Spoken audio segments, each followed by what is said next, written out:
Now example next question is show multiple inheritance in Java using interfaces. Okay, आपका interviewer directly भी पूछ सकता है कि मेरे को मल्टीपल इनहेरिटेंस कैसे कर सकते हैं, अगर कर सकते हैं तो बताइए क्यों, कैसे कर सकते हैं।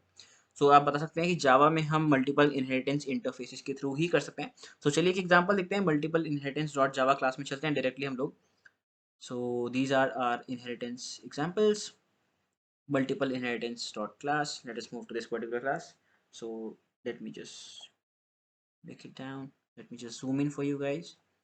तो देखिए गाइस, हमने यहाँ पे दो इंटरफेस बनाए I1 I2, और इसके अंदर हमने क्या किया हुआ है, इसके अंदर हमने M1 और एक और M1 मेथड मतलब बेसिकली बनाया हुआ है, correct. So what is happening is हमने दो इंटरफेस में M1 बनाए हुए हैं, और गाइस यहाँ पे देखिए ये हमारा जावा 8 के बाद ही और जावा 8 में ही हम बेसिकली कंसेप्ट यूज कर सकते हैं। अगर आपका JDK 7 है आपके उसमें एरर आएगा, तो जावा 8 के बाद और जावा 8 में ये कॉन्सेप्ट आया था। Basically I am using JDK 17 right now in my machine, correct. So यहाँ पे हम स्टैटिक मेथड्स को भी डिफाइन कर सकते हैं इनसाइड द इंटरफेसेस, एंड ये सब चीज़ें हम लोग इंटरफेस में डिटेल में डिस्कस कर रहे होंगे कि डिफॉल्ट मेथड्स हम कैसे बना सकते हैं and so on. These are very important question जो हम अभी डिस्कस कर रहे हैं, ठीक है। ये सारी काफ़ी इंपॉर्टेंट चीज़ें हैं। नाउ आप देख सकते हो गाइस, दो हमारे इंटरफेस थे, दोनों में M1 मेथड है। तो मल्टीपल इनहेरिटेंस हमने क्लास बनाई जिसने इंप्लीमेंट कर रहे हैं दो आपके इंटरफेसेस को, I1 और I2 को, करेक्ट। सो अब आप देख सकते हो गाइस, आप बोल सकते हो कि जब हम आई M1 को कॉल करेंगे भैया, तो यहाँ पे तो कंफ्यूजन हो जाएगी कंपाइलर को कि M1 कौन सा कॉल किया जाए। मैंने कहा नहीं, बिल्कुल नहीं होगी, क्योंकि मैंने कोड इस तरीके से लिखा है कि यहाँ पे आपका कंपाइलेशन एरर नहीं आ रहा होगा।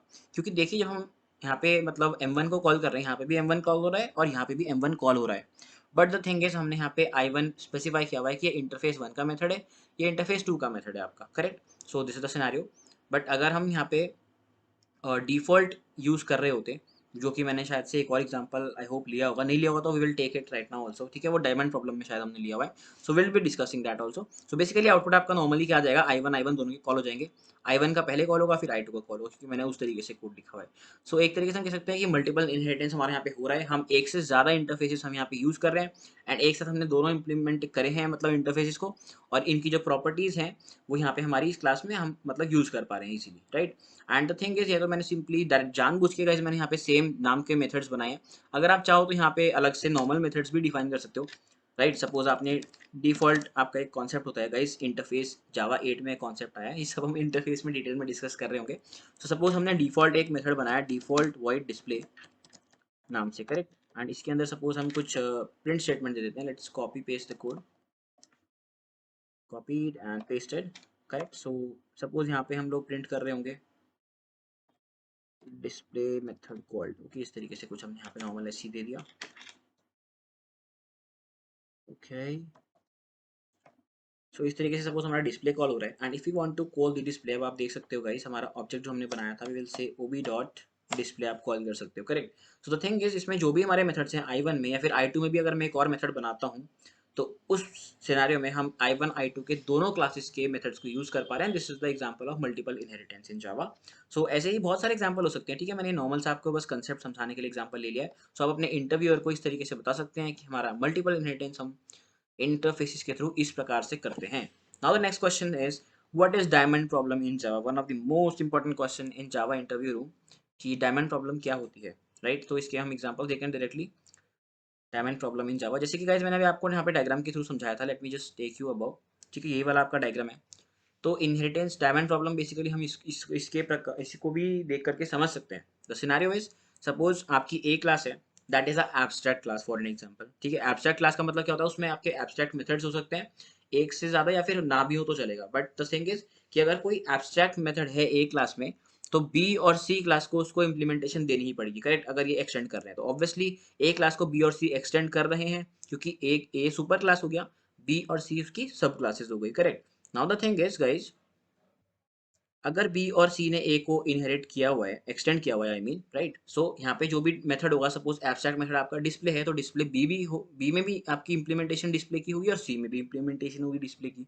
नाउ अगर हमारी डी क्लास बी और सी को एक्सटेंड कर पाती, वैसे तो जावा में नहीं कर पाते हैं, बट अगर एग्जाम्पल मानी कि कर पाती, तो हमारा कंपाइलर यहाँ पे कंफ्यूज हो जाता है कि यार इसको कॉल करें, इसको कॉल करें, that is nothing but the diamond problem in Java. तो चलिए अब इसका हम कोड देख लेते हैं फटाफट से। Let me just move down and now let us go to the multiple inheritance का code. So friends, now you can see, देखिए हमने यहाँ पे एक एग्जांपल लिया हुआ है, दो इंटरफेस बनाए मैंने ए और बी नाम से। देखिए इनमें भी सिंपली मैंने दो मेथड्स मतलब डिफाइन किए हुए हैं, मेथड डिफाइन हम कर सकते हैं गाइस, अगर आपको नहीं पता है तो डिफॉल्ट करके हम एक कीवर्ड लगा सकते हैं एंड मेथड नेम प्रोवाइड कर सकते हैं, और उसकी इंप्लीमेंटेशन भी हम इंटरफेस में ही दे सकते हैं, right. So this concept has been introduced in Java 8 and after that we are following it. So दोनों में देखिए मैंने इस तरीके से कुछ किया हुआ है। फिर मैंने एक क्लास बनाई है जो कि इंप्लीमेंट कर रही है मेरे दो इंटरफेसेस को, करेक्ट, ए और बी। नाउ देखिए मैंने यहाँ कमेंट किया हुआ है, अगर मैं यहाँ पे कमेंट रिमूव कर देता हूँ, सो देखिए यहाँ पे प्रॉब्लम क्या आ रही है, कंपाइलेशन एरर आएगा बेसिकली आपका। देखिए यहाँ पे आ गया, इट सेज व्हाट, देखिए ये कहता है कि डायमंड प्रॉब्लम इन जावा, जो क्लास नेम हमारा inherits unrelated defaults for M1 from the types A and B basically. So problem यहाँ पे आ रही है गाइस हमारे, क्योंकि हमने डिफॉल्ट मेथड्स दो डिफाइन किए हुए हैं, तो इट यहाँ पे हमारी प्रॉब्लम, मतलब हमारा जो कंपाइलर है वो कंफ्यूज होएगा कि हम इसको कॉल करें M1 को या फिर इस वाले M1 को कॉल करें। सो that is the problem over here. But अगर डायरेक्टली अगर देखिए मैं यहाँ पे डिफ़ॉल्ट के बदले, या फिर सपोज़ जैसे कि हम एग्ज़ाम्पल के लिए यहाँ पे नेम चेंज करते हैं, M3 मैंने कर दिया देखो, तो देखो आपकी प्रॉब्लम हट गई, करेक्ट। सो कंपाइलर ही कंफ्यूज हो रहा था कि हमारे M1 दोनों में मेथड्स हैं, दोनों आप इंप्लीमेंट कर रहे हो, तो मैं किसको कॉल करूँ? तो this was the example of कि आपका मल्टीपल इनहेरिटेंस आपका इंटरफ़ेस वाले सिनेरियो में भी फेल हो सकता है, फॉर एन एग्ज़ाम्पल। नाउ एक इंपॉर्टेंट एग्ज़ाम्पल हमने ऊपर यहाँ पे नेक्स्ट क्लास में डिफाइन किया हुआ है, जो मैंने अभी आपको डायग्राम के थ्रू बताया था ना, जो कि अ, ये वाला डायग्राम था, राइट, कि हमारी एक क्लास हो सकती है, वो दो उसको एक्सटेंड कर रहे हैं एंड सो ऑन। तो यहाँ पे चार क्लासेस या फिर इंटरफेस को हम मिला करके चार देख रहे हैं। तो उस तरीके से देखिए मैंने यहाँ पे चार क्लासेस बनाई हुई हैं आप लोगों के लिए। सो एक क्लास ई है जो कि हमारी टॉप मोस्ट क्लास है। अगर रुकिए मैं इसका स्क्रीनशॉट अगर ले पाऊँ, so that we can see it. So let me just take it. Let's open this tool. Let's cut paste. अगर गाइज आप भी एक टूल यूज़ करके अपना डायग्राम्स को इस तरीके से क्रॉप करना चाहते हैं, आप अपना सिंपली स्टार्ट में सर्च कीजिएगा स्निपिंग टूल, करेक्ट।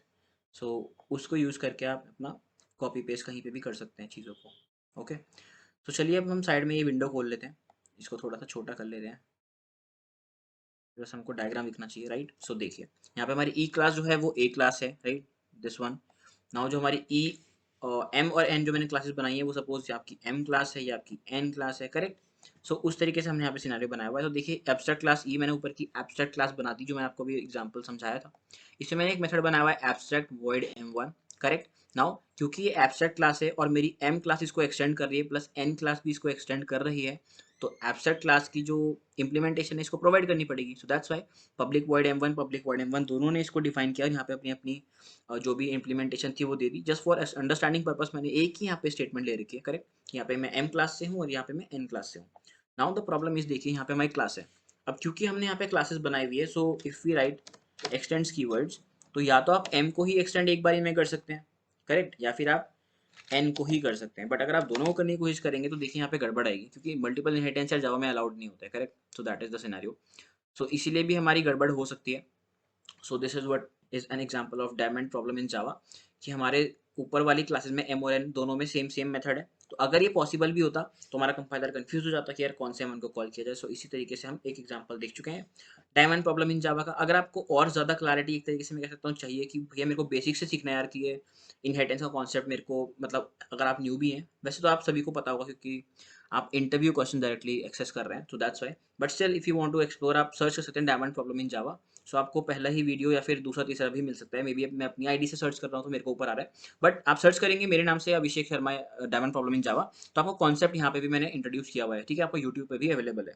सो आगे बढ़ते हैं, चलिए, this is done. So one important question is this versus super keyword in Java. Now guys जब भी हम इनहेरिटेंस कर रहे होते हैं, जब हम सुपर का यूज करते हैं तो हमारा कंस्ट्रक्टर कॉल होता है ऑफ द सुपर क्लास, और we can see the parent class constructor is called. इसके मैंने एग्जांपल्स लिए हुए हैं, अभी मैं सब कुछ डिस्कस करने वाला हूँ डिटेल में। चलिए आगे बढ़ते हैं। दिस वर्सेस सुपर अगर आपका इंटरव्यूअर आपसे पूछ रहा है, या फिर पूछ सकता है डिफरेंस बिटवीन बताओ मेरे को दिस और सुपर में, तो आप क्या कहेंगे, using this from within one class constructor, a class can be made to call another constructor of the same class। ठीक है गाइस, ये आपकी कंस्ट्रक्टर चेनिंग हो गई, जो कि मैं आपको मेथड्स एंड कंस्ट्रक्टर्स टॉपिक में ऑलरेडी पढ़ा चुका हूँ ये सारी चीज़ें, कि हम दिस को कॉल करके अलग अलग मेथड्स को, मतलब अलग अलग आपकी कंस्ट्रक्टर्स को कॉल कर सकते हैं। और वेयर एज हम जब सुपर का कीवर्ड का यूज़ कर रहे होते हैं guys, super keyword super class constructor is called from the सब क्लास कंस्ट्रक्टर। तो सुपर से सिर्फ हमारे कंस्ट्रक्टर कॉल हो रहे होते हैं, मतलब बेसिकली हम सुपर का यूज करके सुपर क्लास के कंस्ट्रक्टर को ही कॉल करते हैं, जो हमारी पेरेंट क्लास है बेसिकली। बाकी मैंने और पॉइंट्स यहाँ पे लिख के रखे हैं कि super keyword always points to the parent class context, मतलब ऐसा नहीं कि सिर्फ मेथड्स के लिए यूज़ कर सकते हैं, मतलब कंस्ट्रक्टर कॉल ही होती है। सुपर का यूज़ करके आप लोग अगर यहाँ पे कोई मतलब आपका स्ट्रिंग डिफाइंड है, आप उसको भी एक्सेस कर सकते हैं, जैसे कि सुपर डॉट नेम करके, राइट? सो वही चीज़ मैंने लिखी हुई है कि all these the super keyword always points to the parent class context, whereas this keyword represents the current class context, ठीक है? करंट ऑब्जेक्ट का आपको बताता है। And the super keyword is primarily used for initializing the base class variables within the derived class constructors, whereas this keyword is used to differentiate between local and instance variables when passed in the class constructor. Guys, मैंने आपको जो अभी examples पहले भी दिखाए हैं, this dot x equals x हम कर रहे होते हैं, right? And this dot y equal to y हम कर रहे होते हैं, तो this represents the current class instance variables basically, correct? And super का कीवर्ड का हम यूज करके अपना सुपर क्लास या फिर पेरेंट क्लास के वेरिएबल्स को एक्सेस कर सकते हैं।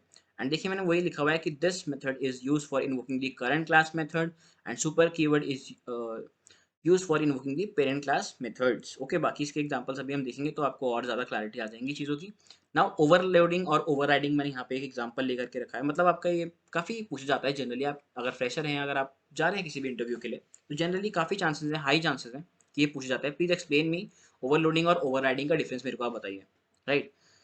सबसे पहली बात, ओवरराइडिंग की जहाँ भी बात आती है, ओवरराइडिंग वहीं पे पॉसिबल है जहाँ पे आपका इज अ रिलेशनशिप हो रहा है, मतलब आपका इनहेरिटेंस का कॉन्सेप्ट जहाँ पे यूज हो रहा है, राइट? सो हमें मिनिमम सुपर क्लास और पेरेंट क्लास और चाइल्ड क्लास का रिलेशनशिप वहाँ पे चाहिए। सो जब भी हम मेथड ओवरराइडिंग की बात कर रहे होते हैं, so it is a must कि हमारा इज अ रिलेशनशिप हो, मतलब वहाँ पे इनहेरिटेंस का कॉन्सेप्ट यूज हो रहा हो। एंड गाइस, जब हम मेथड ओवरलोडिंग की बात कर रहे होते हैं तो सिंपली हमारा ये अपना नॉर्मल हम एक ही क्लास में कर सकते हैं, right? So this is the main one difference. Now the second thing is, मैंने यहाँ पे एक डेफिनेशन टाइप की यहाँ पे लिखी रखी हुई है कि it is use to increase the readability of the program, generally method overloading. और मेथड ओवरराइडिंग की जब हम बात कर रहे होते हैं, it is use to provide the specific implementation of method that is already provided by its super class. जैसे कि एग्जांपल लेते हैं गाइस, एक क्लास है एनिमल, नीचे उसकी क्लास है कैट। कैट अगर एनिमल को एक्सटेंड कर रही है, अगर अगर एनिमल में कोई मेथड है कि वॉइड पहचान या कुछ भी ले सकते हैं, मतलब कोई जो जो भी कॉमन ट्रेट हमारा एनिमल्स में हो सकता है, राइट? सपोज हम नेम ले लेते हैं, सपोज हमारे सुपर क्लास में नेम है, तो उसने उसको एक्सटेंड किया, तो वो अपने नेम मेथड को वहाँ पे हमने बनाया हुआ है, उसमें हम नेम इनिशियलाइज कर रहे हैं, तो कैट का एक अपना खुद का नेम हो सकता है। तो उस तरीके से हम अपनी स्पेसिफिक इंप्लीमेंटेशन दे सकते हैं। अगर कैट क्लास है तो हम कैट क्लास में उस मेथड को इम्प्लीमेंट करके उसकी खुद की इंप्लीमेंटेशन हम लोग दे सकते हैं। अगर डॉग क्लास है तो डॉग में भी हम उसको एक्सटेंड करके उस मेथड की स्पेसिफिक इंप्लीमेंटेशन दे सकते हैं, right? This is the scenario. And in case of overloading, parameters आपके डिफरेंट होने चाहिए, और यहाँ पे ओवरराइडिंग में क्या होता है, आपके पैरामीटर्स एक्जैक्टली द सेम होने चाहिए, ठीक है? The must be the same. And आपकी मेथड ओवरलोडिंग की जब हम बात कर रहे होते हैं, तो यहाँ पे गाइस आपका कंपाइल टाइम पॉलीमॉर्फिज्म का कॉन्सेप्ट हो रहा होता है, या फिर स्टैटिक बाइंडिंग आप उसको बोल सकते हो।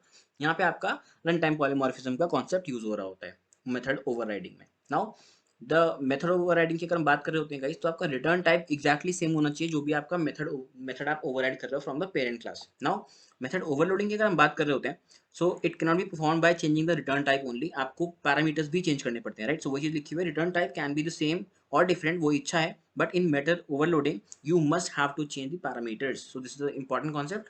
Method overloading versus method overriding आपको गाइस आना ही आना चाहिए। नाउ नेक्स्ट पॉइंट पे अगर हम मूव कर रहे होते हैं, तो एक चीज़ ये भी इंपॉर्टेंट है कि ये ओवर रिडन नहीं कर सकते। सो जब भी आप ओवर राइडिंग कर रहे होते हैं, सो आपकी जो प्राइवेट फील्ड्स होती हैं और जो फाइनल मेथड्स होते हैं, उनको आप ओवरराइड नहीं कर सकते। इसको मैं और यार स्पेसिफिकली लिख देता हूँ, ये मैंने इसके कंपेरिजन डायरेक्टली लिख दिया। So I can write private and final methods can not be overridden, correct? And यहाँ पे private and final methods can be overloaded, overload कर सकते हो बट ओवरराइड नहीं कर सकते हो। Okay, so guys this is the important example, आप इसको इंटरव्यू पर्सपेक्टिव से जरूर पढ़ के जाएं, काफ़ी पूछा जाता है। Next is constructor चेनिंग using super keyword. देखिए, कंस्ट्रक्टर टॉपिक में हम ऑलरेडी डिस्कस किए थे कि हमारी जो कंस्ट्रक्टर चेनिंग है उसका मतलब क्या होता है, कंस्ट्रक्टर से ही हम कंस्ट्रक्टर्स को कॉल कर रहे होते हैं। सो हम उसको दो तरीके से अचीव कर पाते हैं, दिस और सुपर से। हम सुपर वाला कंसेप्ट ऑलरेडी डिस्कस कर चुके हैं कंस्ट्रक्टर्स एंड मेथड्स वाले टॉपिक में। So will not go in detail, वरना रिपीटेशन होगी, टाइम आपका भी वेस्ट होगा, राइट? आपको अगर देखना है तो आप दोबारा से जाकर के वीडियो रेफर कर सकते हैं।